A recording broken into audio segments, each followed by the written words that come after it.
Hi guys! Welcome back ulit sa aking channel, and for today's video ay magsishare na naman ako sa inyo ng isa na namang patok na pangnegosyo sa maliit na puhunan.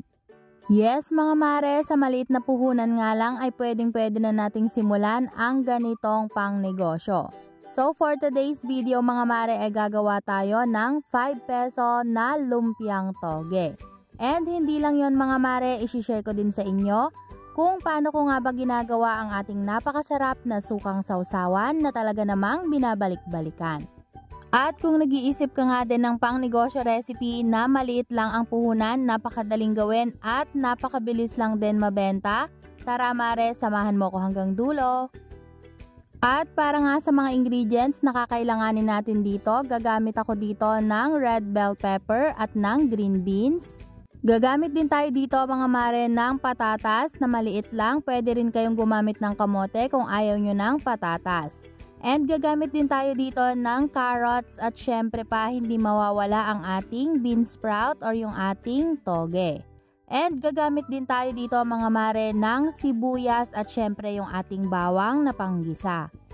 At syempre pa mga mare, bukod nga sa ating mga gagamiting pampalasa ay maglalagay din ako dito ng 1 can lang ng century tuna. So ang gagawin lang natin dito mga mare, tatanggalin lang natin yung pinakasabaw nito. At ang kukunin nga lang natin dito mga mare ay yung pinakalaman nito. So after nga nyan ay pwede na tayong mag-umpisa sa paggisa. Naglagay lang ako ng konting mantika dito sa ating pan and then simulan na natin gisahin yung ating sibuyas.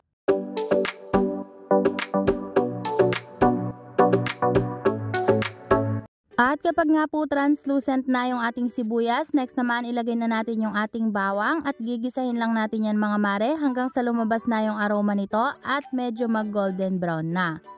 At kapag nga lumabas na yung aroma nito at medyo golden brown na, isunod naman nating ilagay yung ating tuna.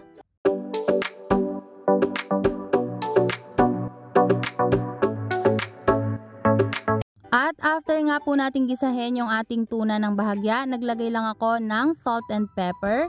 At next naman mga mare, ilagay na natin yung ating carrots at gigisahin lang natin to mga mare hanggang sa medyo lumambot na o maluto na yung ating carrots.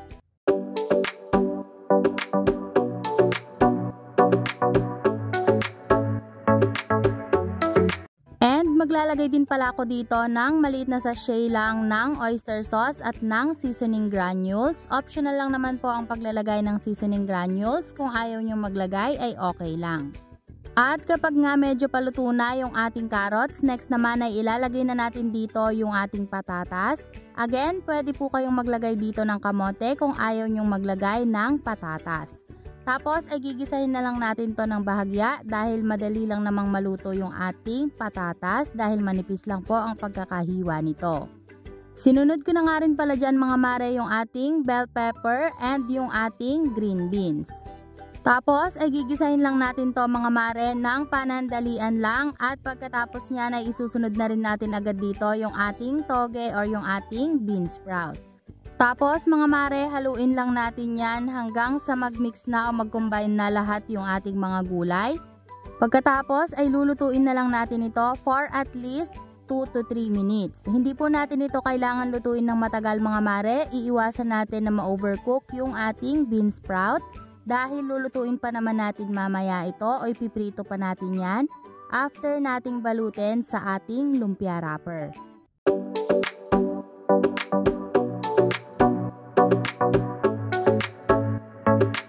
At ayan mga mare, pwede na po ito. So isi-set aside muna natin yan at i-prepare naman natin yung ating gagamitin na lumpia wrapper. At eto na nga mga mare yung ating toge or yung ating niluto kanina na toge. And eto naman yung ating lumpia wrapper. So large na size po yung gagamitin ko dito na lumpia wrapper. So ngayon mga mare ay pwede na tayong mag-start. So maglalagay lang po tayo ng 1 tablespoon nitong ating mixture or yung ating toge and dinadagdagan ko lang po ito ng konti and then saka natin ito iro-roll.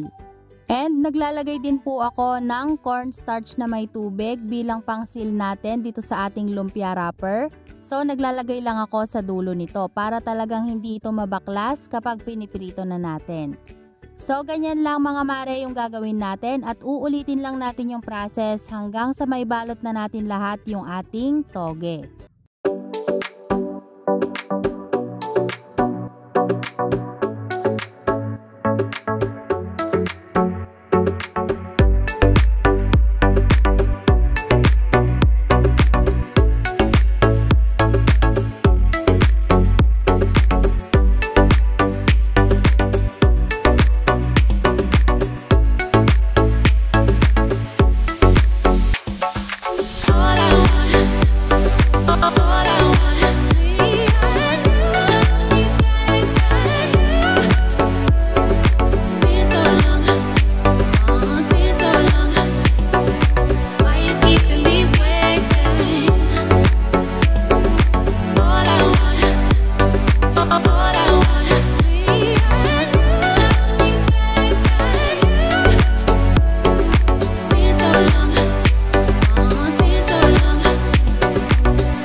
At eto na nga mga mare yung mga naunang naibalot ko na lumpiang toge. So isa-set aside muna natin yan mga mare at gagawin muna natin yung ating sukang sausawan.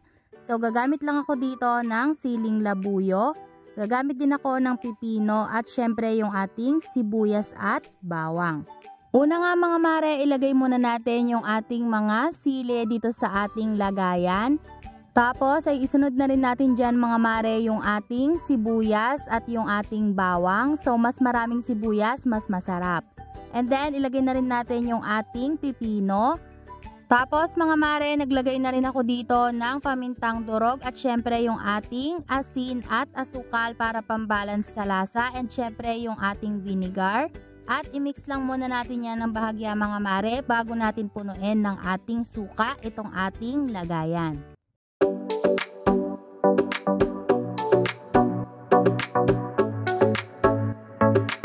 At ganun nga lang kadali mga mare at meron na tayong masarap na sukang sausawan na paniguradong babalik-balikan. So next naman mga mare ay mag-umpisa na tayo sa pagpiprito.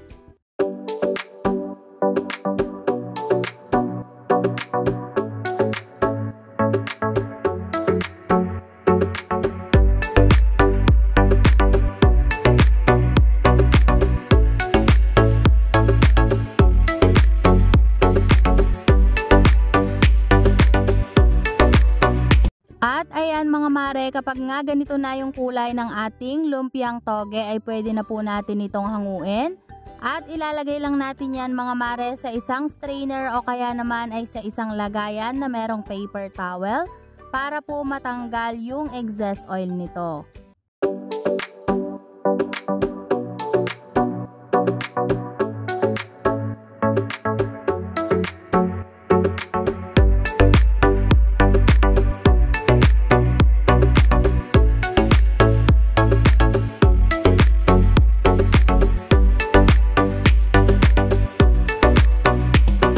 After po natin itong hanguin ay isusunod naman natin yung iba pa nating mga naibalot na mga lumpiang toge at uulitin lang natin yung process mga mare hanggang sa mailuto na natin lahat yung ating mga lumpiang toge.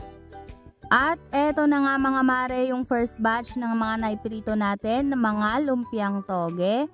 At eto naman mga mare yung ating napakasarap na sukang sausawan. So ngayon naman mga mare, ipapakita ko sa inyo yung loob ng ating lumpiang toge kapag naluto na po ito.